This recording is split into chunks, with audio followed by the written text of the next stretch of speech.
Well, here we are in Commitment Sunday, and I'm so glad you guys are here. And I can't just express, if you weren't here earlier when Irvin was talking about the 24-hour prayer, it was really amazing just to be able to not just participate in praying for what God's doing here at River Run, but also to see everybody else who's praying as well. I did the exact same thing, Irvin, where I saw the list, and every time I would look at my watch and see who's praying, I just sit there and go, man, God, I'm so grateful that that person would be willing to take the time to be able to pray for our church family, for asking God for provisions so that we as a people can continue to have a great influence into our culture. And in fact, this whole process, over the last couple of months or so, has really been just my prayer to the Lord is like, God, you know the needs that we have, and we have really big needs. But God, I pray that you would really use this as an opportunity to bring us closer together as a family. That you would provide for these things through us coming and leaning into you and you growing our faith and trust in you and growing our faith and trust in each other because we're doing this together. Because one thing that I know just from my own life and being in 20 years of ministry and looking at all throughout human history, that there is this process that God goes through that brings a people together in a united way that has an incredible influence. Really, the last 2 months that we have been doing individually and collectively are things that the people of God have been doing for thousands and thousands of years. The same kind of process, the processing big things of God. Now, one of the things you see before God does big influence and uses people for big influence, he stretches their faith. And that he goes through this whole process of stretching people's faith. And then through that, there's a process of how he goes about stretching our faith and growing our faith so we can get stronger and we can have more influence. The three kind of phases kind of go like this. The first one is that moment where you're just listening to God and God speaks into your heart and your mind to go and do something. I call it the brown paper bag moment.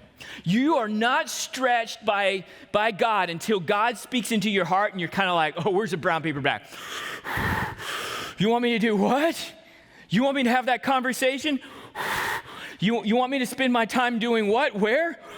You want me to give up what? For who? It's a brown paper bag moment. When you look at throughout human history, there are times in people's lives where God says, hey, this is what I want you to do. And they're like, what? And then it moves into the second phase, that second moment. And that second moment is that moment where you kind of go, all right, okay, I will do it moment. I will do it. Trepidation, scared, but I'll do it. And then there's a third piece to that, the last moment about that. And that is, God, you did it. Wow. God, you did it. There is no, wow, God, you did it, unless we are people who go, okay, I will do it. And unless we are people who are willing to listen to God and hear God say, this is going to be huge. This is going to put you out of your comfort zone. It's going to make you feel a little nervous. It's going to make you feel anxious. But if you trust me and walk this out, then you will see the living God move in and through you. All throughout human history. God did that with the people of Israel. They were a people who were enslaved by the most powerful country at that time, which was Egypt. And they were grunts. They were not educated. They were just used as slaves to build the great empire of Pharaoh back in those days. God comes to them and he basically says to the people of Israel, come, follow me. And so they go, okay, we want to get out of this. We will follow you. And God leads them. And God leads them right to the bank of the water. God leads them right to this place where they can't move any further because then they're going to step right into the water. But in that moment in time, right behind them were a very angry, mad, vindictive, and very powerful military army, the army of the Egyptians. God led them to this place, and they had their oh crud moment with God. In Exodus chapter 14, verse 10, as Pharaoh approached, the people of Israel looked up and panicked when they saw the Egyptians overtaking them. And they cried out to the Lord. They can't go forward. They can't go backwards. And they're crying out to God. Now, one of the things that you see right off the bat is, when we are faced with big challenges in life, the common human thing to do is not to look to God, is to look at the challenge. And when we look at the challenge, that's when we become anxious and nervous. They saw the challenge, they looked and they saw the Egyptian army and they freaked out. They were not trained to be military people, but the Egyptians were. It's no different than the time when Peter had to figure that out himself. About 1,400 years, 1,200 years later. And Jesus is walking on water and Peter sees him. He's in the boat and sees him there and he says, Lord, if that's you, tell me to come out and walk to you. And so Jesus says, come out. Then Peter starts walking out. A wind blows. And what does Peter do? He looked at the challenge. He looked at the waves. He looked at the wind. And then what happened then? He began to sink. And so maybe you've experienced that in your life where you're like, God, you want me to do what? But you don't understand. I got this challenge and this thing, and this is how it's going to end up. And I don't know. I think, I'm scared. Well, you're not alone. The Israelites felt that as well. And they said in verse 11, they said to Moses, why did you bring us out here to die in the wilderness? Weren't there enough graves for us in Egypt? What have you done to us? Why did you make us leave Egypt? God, do you really want me to do that? Don't you understand what that means, uprooting my family or going to do this and sacrifice my time to help these people out or serve this? Don't you understand, Lord, if I give this, then I'm going to lose this, and then this is going to have a ramification in my own personal life? No, God, why are you asking me to do this? Are you doing this because you want to ruin my life? No, God doesn't do anything to ruin our life. He does things in order to strengthen us, to bring us out of a place of slavery into something more free. But in order to do that, he has to stretch our faith. And so they go on in verse 12, didn't we tell you this would happen? That this was going to happen? And let me see. While we were still in Egypt, we said, leave us alone. Let us be slaves to the Egyptians. It's better to be a slave in Egypt than a corpse in the wilderness. In other words, God, just leave me alone. It would have been better for us to be slaves. You know what? It would have been a lot better just to go back, have them shackle us, go to work, because at least when we do that, we know, it's something that we know. It's comfortable to us.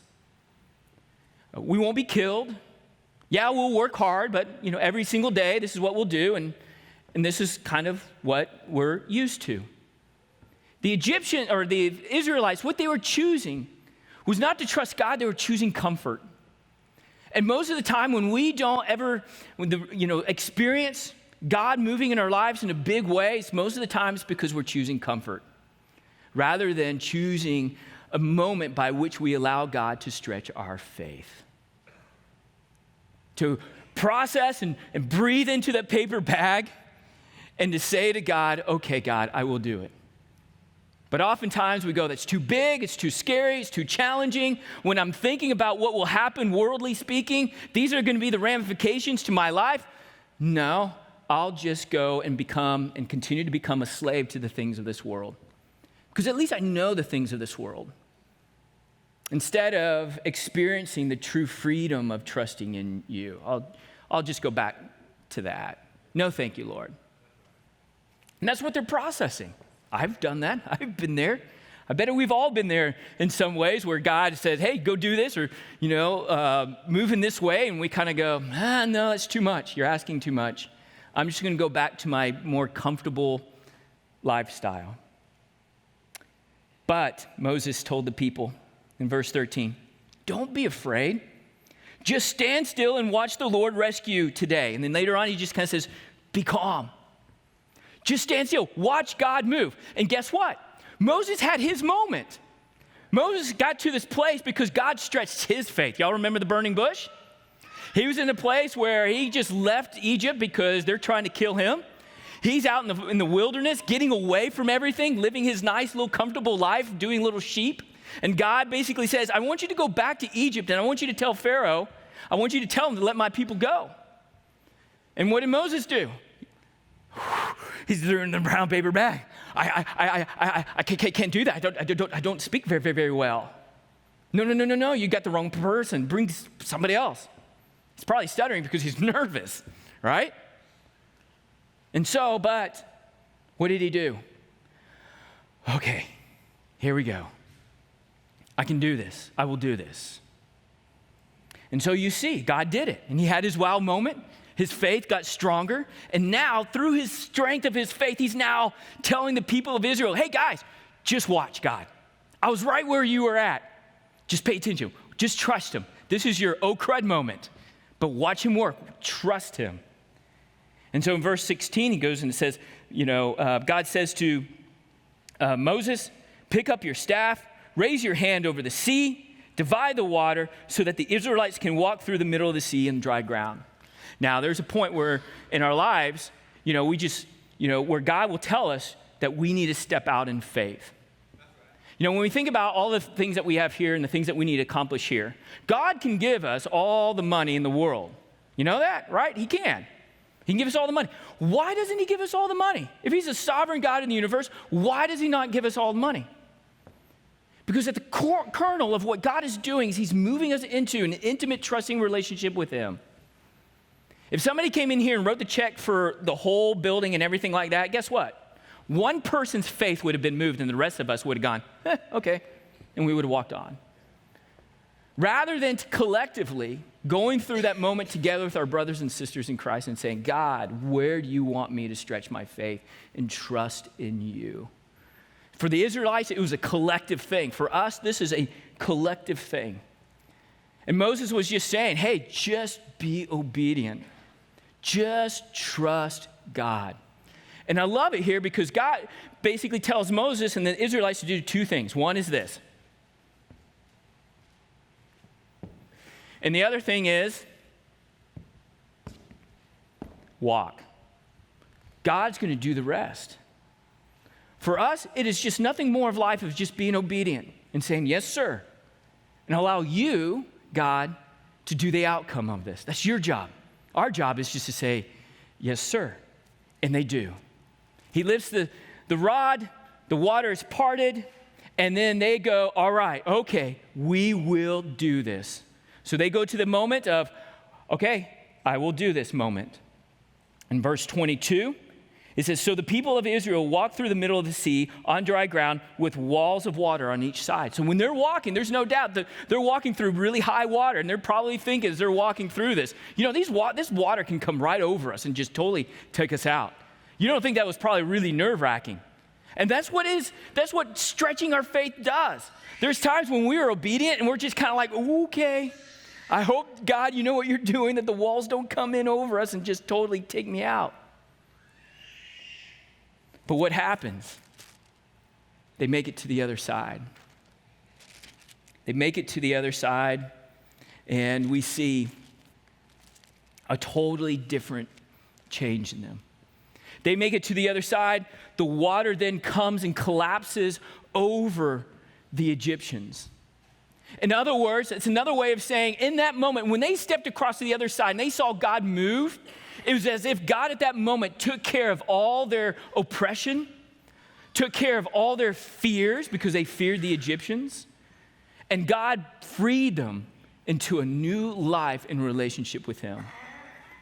And that's what God calls us to. That's what, and Paul talks about in 1 Corinthians, that this was a baptism moment for the Israelites. It's walking through the water, that they are now immersed together as a collective whole into a relationship with God as free people. For us, what that means is God is unshackling the bonds of sin, the bonds of enslavement to the things of this world by which we walk through in faith in him, by which we come to the other side and we say, freedom. I am free from the need of money. I am free from the need of trying to control all the outcomes. I'm free from the junk and the sin in my life. I'm now immersed into a new relationship with God. And so you see this with individuals, and you see this collectively as a people of Israel, and you see this as us, as individuals and collectively as a people as well. And then verse 31, they have their, wow, God, you did it moment. So in verse 31, when the people of Israel saw the mighty power of the Lord, the mighty power that the Lord had unleashed against the Egyptians, they were filled with awe before him. They put their faith in the Lord and in his servant Moses. They wouldn't have gotten there unless they said, okay, we'll do this. They wouldn't have gotten there until they had their brown paper bag moment. But God brought them through that, and on the other side, they are like, man, God is amazing. And then chapter 15, verse 1, guess what they did? They praised the Lord. Then Moses and people of Israel sang his song to the Lord. This is our Red Sea moment. This is our Red Sea moment. I'm going to invite two people to come up, Lorena and Juan Delgado. Why don't you come on up here? And you talk about two people. The reason why I asked them to come up here, these are, Juan and Lorena have been part of River Run for a long time, and they've had quite a few Red Sea moments in their lives here at River Run and also just individually. So first of all, why don't you just tell me real quick, 20 years ago, you were here doing the capital campaign here, and you were a part of that. And Irvin, in his prayer sheet that he gave us for the 24-hour prayer, he did Proverbs 3, 5, and 6. He had no idea the significance of Proverbs 3, 5, and 6. Trust in the Lord with all your heart, trust in the Lord with all of your heart, and lean not on your own understanding. Tell me about Proverbs 3, 5, and 6 to y'all. It is a very important Bible verse. It's something that I use to guide my path. So in everything that we do, whether it's, our jobs, our children, just the everyday decisions that we have to make, I use that Bible verse, or we use that Bible verse as something to how we live our lives. Yep. And then what verse is pretty much right below you? It's actually down here. Right there? I wrote it on this stage. When? When we built this building. Yeah, that was your verse right here. And you told me that you did that in order that this would be a place where we would trust the Lord, So tell us about a little bit more about, you had your kind of Red Sea moment really a couple of years ago, because Juan is also the owner of Panuzzo's, which I love calzones. It makes the best calzones, just by the way. But you had a moment where you had kind of this oh crud moment, even in your own personal lives, when it came to what did God want you to do at Panuzzo's? Was the at one point it was on Sundays it was getting really busy. We used to open for breakfast, and it got to the point where everybody was working, everybody was helping, people were calling out, and so we were not able to come to church. It was just Lorena and the little kids. And it was just, thinking about it and, what to do, because Sunday was a busy Sunday for us. And it was like 26% of our revenue. So it just came to my mind. I'm like, what if we close? And so close on Sunday. So you're going to cut 26% of your revenue. And how did you respond to that, Lorena? Well, it's kind of funny because it was a surprise to me. I didn't even know about it, and so it was on a Sunday, and it was we had a dinner, a lunch, and the family was all there, and Kalina and him made the announcement that we're going to close on Sunday, and I went, what? I'm like, it's a really busy day. Do we know what this is? And so it was a surprise to me when they made the announcement. But I was so glad they did. So you're so glad you did. So you went through the process, like, what? Yes. So, okay. Because it allows your family to come and worship the Lord and spend time as a family. And then what did God do through that?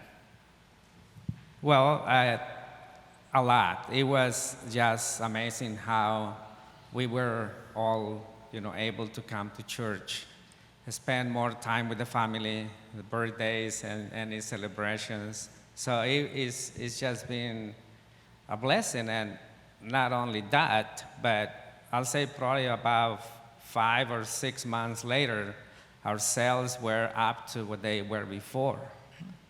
So throughout the week, sales increased. So tell me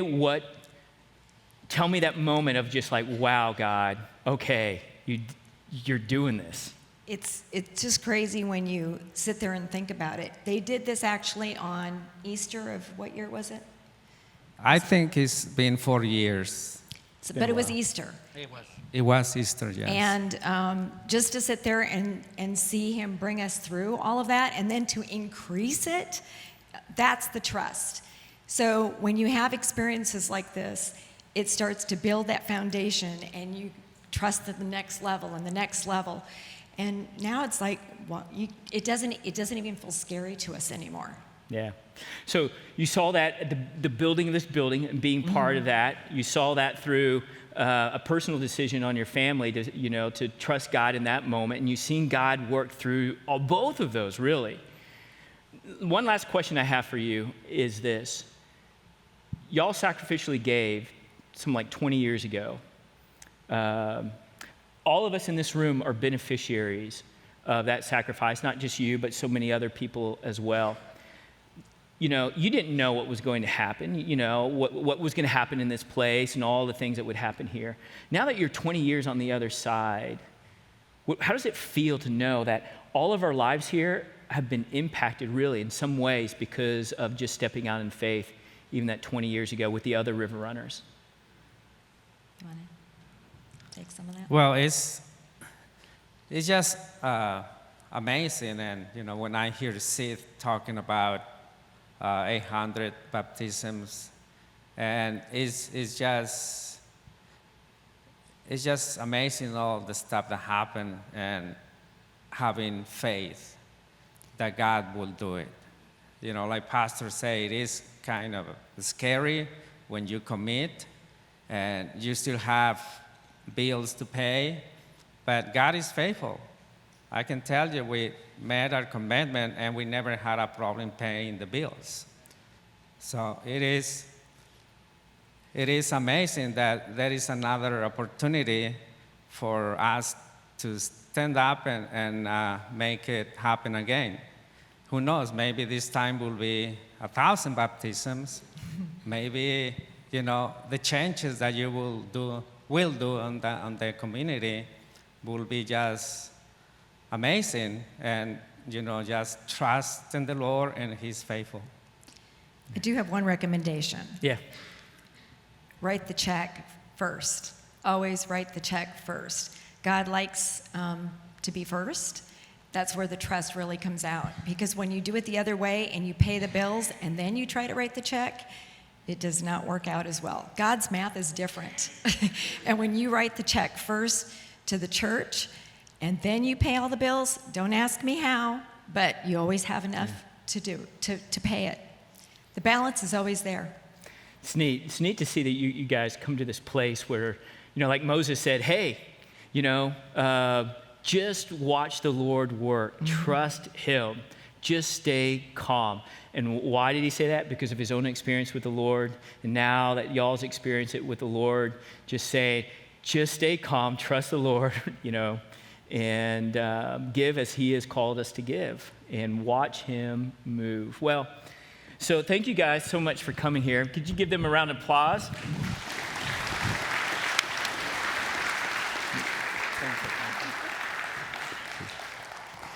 So now we're at our point where we are going to make our commitments. Lorena has been in our children's ministry for many, many, many years, and I tell you, hundreds, if not over 1,000 kids have probably been blessed because of her and have been in her classroom throughout all of these years as well. And one of the things that our kids have been doing, and she's been helping out with the other kids as well, is to be a part of this. We want this to be a family moment, not just a cash moment, a roof moment, or whatever, but to be really a family moment. And in River Kids, they've been praying for our church. They've been writing posters and making posters. If you don't have any kids, spend some time, go down the hallway, and you'll see them write all sorts of designs and posters on there. One of my favorites was drew my attention to it was Orion's that says, "We can do this." We can do this. To have faith as a child, we can do this. And so they have been, made little churches, and they have been putting some cash and some money in there in order to help the church as well. And so they're going to come up, and they're going to give their commitment and give their gifts to the Lord. And they're in this little church box over here that looks like River Run. With someone mentioned, "Oh, it looks like River Run. It doesn't have a roof on top of it." So what they're going to do is they're going to come. They're going to put their offering in there, and they're going to get 2 ping pong balls. The orange ping pong ball represents us, River Runners today. The white ping pong ball represents the not yet River Runners. 20 years ago, the Delgados and some of y'all, you were the orange ping pong ball 20 years ago. And we were 20 years ago the white ping pong balls that are now, because we were here and their generosity and their gifts, are now that orange ping pong ball. So they're going to come in, they're going to give their gifts, they're going to put the 2 ping pong balls in this little thing right here to represent our church, to express that we're doing this in order to have an impact into the next generation. Father, I thank you so much for our kids, and I pray that you would pour out your provisions here, so that here at 141 River Run Point, we can have more Bible hunts, that we can have more Capture the Flags on the land, that we can do more VBSs, more big events for our kids, that we can have a space for our kids to come and hear the gospel, Lord. And so, Father, as they give their gifts, Lord, I pray that this would be a moment in their lives as well, that they would see you move in a fantastic way, that would lay the seed of faithfulness to you at such a young age. It's in your Son's name I pray. Amen.